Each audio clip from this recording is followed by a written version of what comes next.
So in September 2014, the US FinCEN came out with an advisory on human smuggling and human trafficking financial red flags. In this video, we're only going to be talking about human trafficking. Human trafficking is basically where we use force for the purposes of exploitation of an individual for servitude, for labor, for forced labor, for debt bondage, for peonage, and for sexual exploitation. There are three stages of human trafficking. The first is recruitment, the second is transport, and the third is exploitation. And there are associated financial red flags with each of these stages. Let's now look at a few statistics. 40.3 million individuals are stuck in modern day slavery. 81% of these are stuck in forced labor. 1 in 4 are children. 70% of these are women and girls. Human trafficking and forced labor generates profits of $150 billion per annum. $99 billion of this is because of sex trafficking. Sex trafficking has a rate of return on investments from 100 to 1000%. In terms of prosecutions for human trafficking is incredibly low.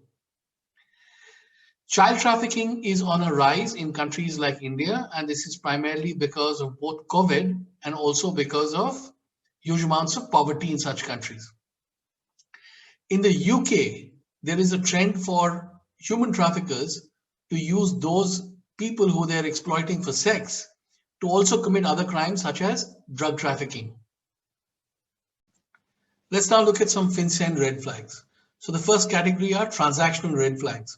For example, where you have a business account which does not have normal payroll payments, for example, payment of wages, payment of taxes, or payment of utility bills, payment of social security deductions, etc. The second example could be huge deductions to wages, either before paying the wage or after paying the wage. So huge deductions where the wage earner effectively earns very little. The third example could be wires to countries known to be high risk for human trafficking. So wires to these countries where the known business model is not in line with these particular transactions. The fourth example could be the use of an account as a funnel account. So deposits in different cities, in different countries, in different states, and almost immediate withdrawals the same day. Then we come to what's called customer red flags. And this could, for example, be where an individual, your account holder, is escorted by a third party who seems to be some sort of an interpreter. So that's the pretext. And they're basically doing transfers which appear to be salary transfers to another country. And then you could have common items, for example, common signatories, common power of attorneys on particular accounts, multiple accounts. Or you could have common information, common addresses, common phone numbers, etc. And so this common information could be across multiple business and personal accounts held in the names of varieties of individuals and companies. So that could be indicative of human trafficking. So moving on to the FinCEN 2020 Supplementary Advisory on Human Trafficking. So it highlights 4 types of typologies. The first is the use of front companies. The second is of use of exploitative employment practices such as visa fraud and huge amounts of wage reductions. The third is the use of funnel accounts. And the fourth is the use of alternative payments in the account. For example, the receipt of payments by cash, by credit cards, by prepaid cards, by mobile payments and convertible virtual currencies. And then the FinCEN 2020 supplementary guidance also highlights a number of behavioral red flags. Now, what they focus on is the fact that an individual being exploited has extremely limited contact with the outside world, except where the person may go to a financial institution to do a funds transfer. And accordingly, the guidance increases the focus on third parties.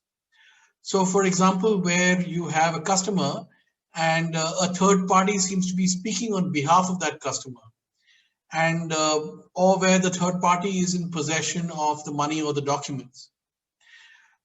or where a third party claims to be related but does not know details about the customer, or where there are obvious signs of human trafficking, so malnutrition or physical violence, etc., where you see those signs, and or where the responses of the customer appear to be scripted, confused, so that could also be an indicator of human trafficking.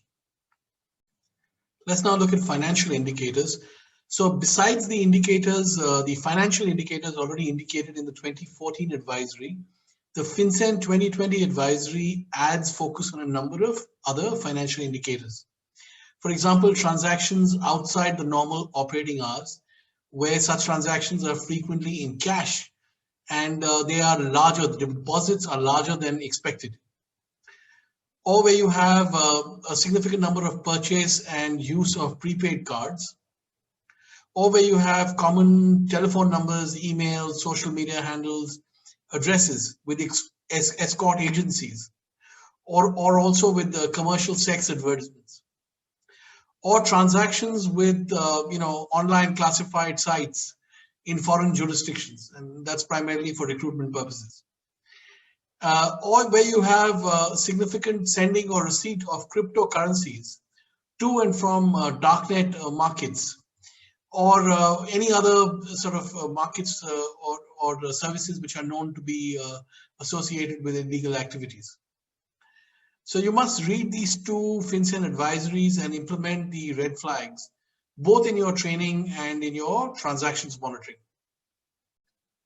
Let's talk a little bit about Singapore. So according to hagar.org.sg, so Hagar is Hagar. So Hagar says that Singapore is a popular transit and destination point for women and girls trafficked for sex or for labor exploitation, including for false job offers. So of the 1.37 million foreign workers, approximately 1 million are low-wage vulnerable workers. So in Singapore, the Singapore Police and the Ministry of Manpower have a hotline for reporting of suspect trafficking cases. In 2019, we saw the first conviction for labor trafficking. In 2020, Singapore was categorized in Tier 1. So Tier 1 is the best category in the Trafficking in Persons report by the US Department of State. So this is the TIP report for 2020. Singapore was in the Tier 1. And this is because of its efforts for tackling human trafficking. So that's it for me. I hope you enjoyed this video. Thank you so much. Cheers.